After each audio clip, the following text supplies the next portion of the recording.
अलग अलग विचारधाराओं के लोग, अलग अलग भाषाएं बोलने वाले लोग और अलग अलग संस्कृति का प्रतिनिधित्व करने वाले लोग, उनका एक संगम यानी लोकमंथन। उनका उद्देश्य यह है कि अलग अलग धर्म, संस्कृति, भाषा बोलने वाले लोगों में क्या समानता है, यह एक मंच पे आकर के हम लोग एक दूसरे के साथ में साझा करते हैं और इसी का नाम लोकमंथन है। यह लोकमंथन विगत अनेक वर्षों से हमारे देश में जारी है। इस कार्यक्रम में भारतीय मंच जो है, इसका बहुत बड़ा सहयोग है और हर 2 साल बाद में लोकमंथन आयोजित किया जाता है। अभी मुझे इस बात की बड़ी खुशी है कि पहले हमारे 28 राज्यों की भाषाओं और उनकी संस्कृतियों का संगम हम लोकमंथन में करते थे, किंतु अभी हमने जापान और भारत को एकत्र ला करके इस लोकमंथन को अंतर्राष्ट्रीय स्तर पर पहुंचाया है। इसके लिए मैं भारतीय विचार मंच के कार्यकर्ता और सभी लोगों का बहुत दिल से आभारी हूँ। तो मैं अभी आप लोगों को हमारे जो मुख्य अतिथि हैं उनका मैं परिचय संक्षेप में करा दूंगा, क्योंकि उनका परिचय इतना बड़ा है कि वो पूरा कार्यक्रम उसी में निकल जाएगा।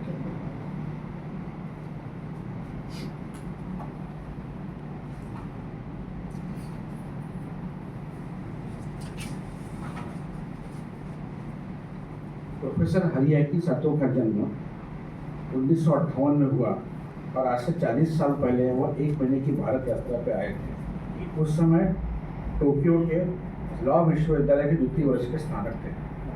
भारत में आने के बाद में भारतीय संस्कृति से उन्हें इतना ज़्यादा प्रेम हुआ, भारतीय संस्कृति, भारतीय दर्शन और भारतीय भाषाएं, इससे इनको इतना ज़्यादा प्रेम हुआ कि वो बार बार यहाँ पर आने लगे। आने के बाद में उन्होंने संस्कृत भाषा सीखी, हिंदी भाषा सीखी और उसमें उन्होंने PhD की है।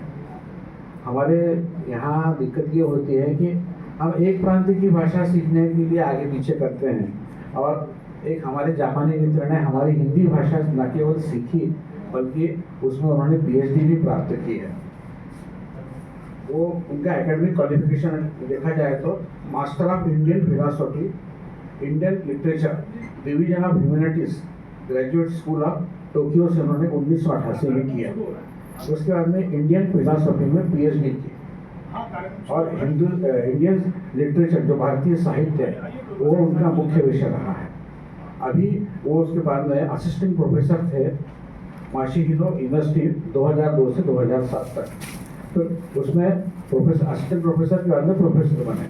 फिर पार्ट टाइम लेक्चरर थे टोक्यो यूनिवर्सिटी में, हिंदी भाषा के विद्वान ऐसा करके उनका एक पद था। उसके बाद उन्होंने पुस्तकें लिखी हैं, पेपर लिखे हैं। तो way of liberation in Indianology study in Japan, ये 2000 में पेपर पुस्तक प्रकाशित हुई। उसके बाद में the study of Advaita epistemology, Advaita सिद्धांत के ऊपर उन्होंने एक पुस्तक लिखी है और भगवत गीता जो आपको सबको परिचय है उसका उन्होंने जापानी भाषा में अनुवाद किया है। उसके अलावा इन्होंने हनुमान चालीसा और